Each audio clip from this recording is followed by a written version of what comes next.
a parishioner and as a pastor, I find it a great privilege and responsibility to continue to build on the foundation that other parishioners and pastors have made through their great gifts and sacrifices throughout the year.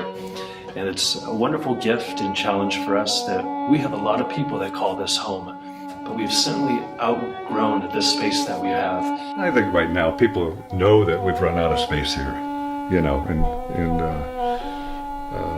something has to be done. When we came here, we were about 500 families.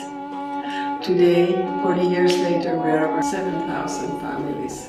I think about all the ministries that we have here within our school that further our parish mission and allow us to share the faith with others.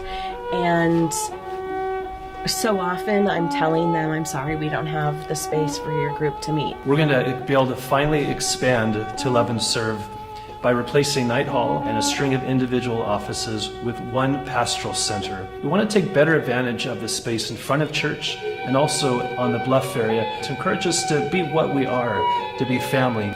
So this one pastoral center will finally bring to completion a master plan set in motion 20 years ago. St. Edward's is a very special Catholic parish because it is truly a parish that understands the importance of the individual and the community at the same time. We understand the need to reach out to beyond these parish boundaries. And on top of that, I've never been at a Catholic parish before that understand if you're not growing, you're dying.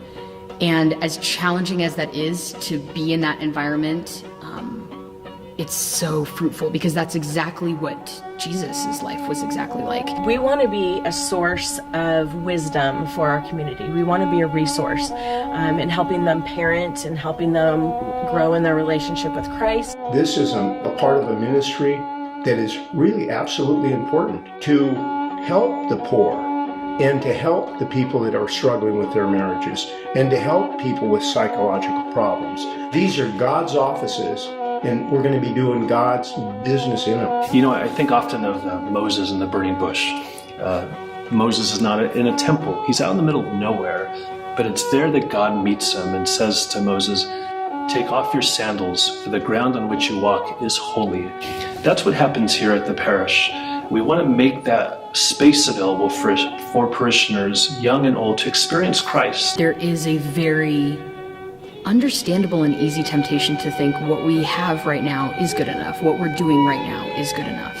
But when it comes down to it, we need more space because the church of even 20, 30 years ago is not the church that we have today.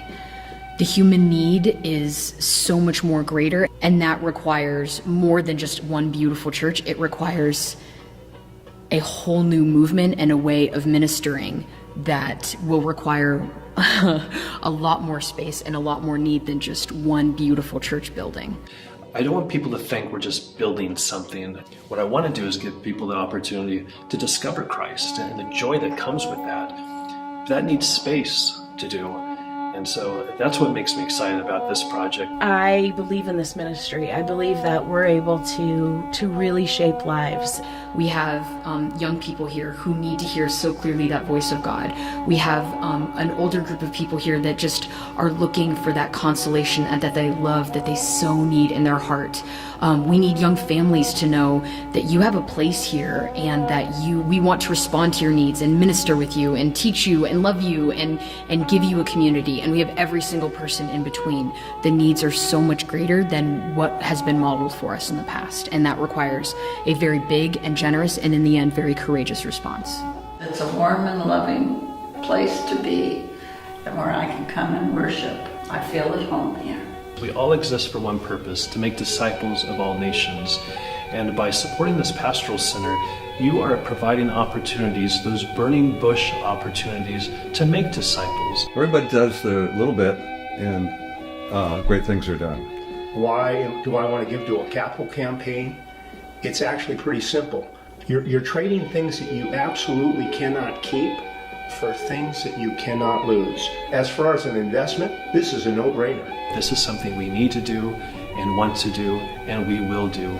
Our Lord has so much compassion and understanding for those who are in need, And in the end, that is what we're really called to respond to, is those who are both materially poor and also very spiritually poor. And through a new building, it will respond to both of those needs at the same time. What I'm asking you to do requires nothing less than a sacrifice. Christ himself in the Eucharist gives us a wonderful image of what giving looks like. This is my body, which I am giving up for you. And this is my blood, which I am giving up for you. That's what God has given us, a sacrifice of himself. And that's for us to model as well. It's bigger than us. It's leaving a legacy. It's making our mark on humanity. This could completely change the world. I literally mean that in a very tangible and real way. Inside that building, young people will come to know the love of God. Inside those buildings, we will have a brand new way of doing ministry that is far more effective and far more beautiful and far more direct than what we've been doing in the past. And inside those buildings, people will come to know God's love for them. And that's worth every penny, really, in the end. That's all God cares about. That's all I care about. Just give in a measure which is sacrificial, and that will build this place, not the leftovers. And that's the way it works.